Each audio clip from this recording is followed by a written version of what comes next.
दोस्तों, क्या आपने कभी सोचा है कि जीतने के लिए सबसे बड़ा हथियार क्या होता है? आप में से बहुत से लोग कहेंगे कि सेना, ताकत या हथियार।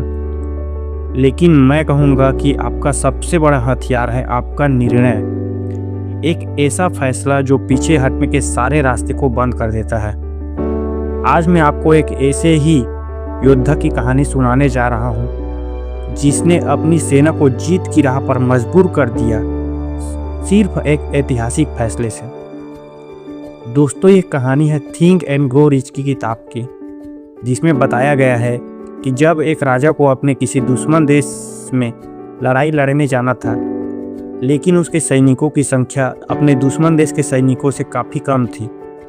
राजा अपने सैनिकों को लेकर दुश्मन देश पहुंच जाता है, और जैसे ही वे अपने दुश्मन देश में पहुंचता है तो अपने सैनिकों को एक आदेश देता है कि वे जितने भी नाव हैं जिसमें वे चढ़कर यहाँ तक आए थे, उसको जलाने का आदेश दे देते हैं। और नाव को जलाने के बाद अपने सैनिकों को संबोधित करते हुए कहते हैं कि ये जो नाव से धुआं उड़ रही है, इसको आप सभी लोग देखो और सोचो। अब आप लोगों के पास सिर्फ और सिर्फ एक ही रास्ता है घर वापस जाने का। जब तक आप युद्ध को जीत नहीं जाते, तब तक आप अपने घर वापस नहीं लौट सकते। आप लोगों के पास सिर्फ और सिर्फ एक ही रास्ता है, या तो आप युद्ध में मारे जाएंगे या युद्ध को जीतकर अपने घर जाएंगे। दोस्तों, राजा के जो संबोधन थे वे उसके सैनिकों पे इतना अच्छा प्रभाव पड़ा कि वे सभी सैनिक सोचने लगे कि अब हम लोगों के पास सिर्फ एक ही रास्ता है, या तो हम इस युद्ध में मारे जाएंगे या इस युद्ध को जीतकर अपने घर वापस लौटेंगे। दोस्तों, इसके उस संबोधन से सैनिकों इतना ज़्यादा जोश में आ गए कि वे दिन और रात अपने दुश्मन के जो उतने ज़्यादा सैनिक थे उनसे भी लड़ दिए, और उतने ज़्यादा सैनिक होने के बाद भी वे अपने दुश्मन देश के सैनिकों से जीत गए।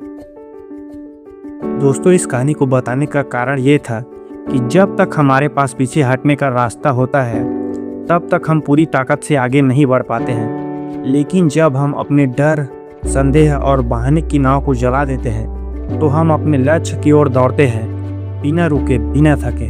अगर तुम्हारी भी जिंदगी में डर, आलस और बहाना जैसे कोई नाव है जो तुम्हें पीछे खींच रही है, तो तुम्हें उसे जला दो और आगे बढ़ो, और अपने आप से कहो कि जब तक जीतूंगा नहीं, तब तक पीछे नहीं हटूंगा।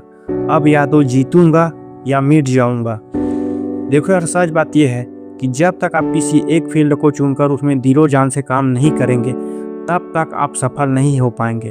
मैंने बहुत से लोगों को देखा है कि वे 2-4 महीना किसी एक फील्ड में काम करने के बाद अगर उसको उस फील्ड में सफलता नहीं मिलती है, तो वे किसी दूसरे फील्ड में चला जाता है। उसमें भी नहीं मिलता तो तीसरे फील्ड में चला जाता है। दोस्तों, मैं आपको लिख कर देता हूँ कि ऐसे इंसान जीवन में कभी भी सफल नहीं हो सकता। अगर आपको टीचर बनना है, मान लो अगर आपको एक टीचर बनना है, तो सिर्फ और सिर्फ आपको टीचर की ही तैयारी करना है। दिन और रात सिर्फ आपको उसके ही बारे में सोचना है और काम करना है। टीचर बनने में जो भी तैयारी लगता है वे ही सब तैयारी करना है आपको, अलग अलग फील्ड की। दोस्तों, आपको बहुत सोच समझ कर एक स्ट्रॉन्ग डिसीजन लेना है कि हाँ, मुझे ये काम करना है, और उस काम के लिए आपको दिन रात एक कर देना है, तभी आप लाइफ में सक्सेस हो पाएंगे।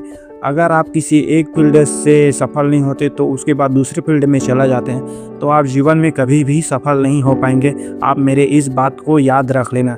जब तक आप किसी एक फील्ड को चुनकर उस रास्ते पे आप नहीं चलेंगे, तब तक आप सफल नहीं हो पाएंगे।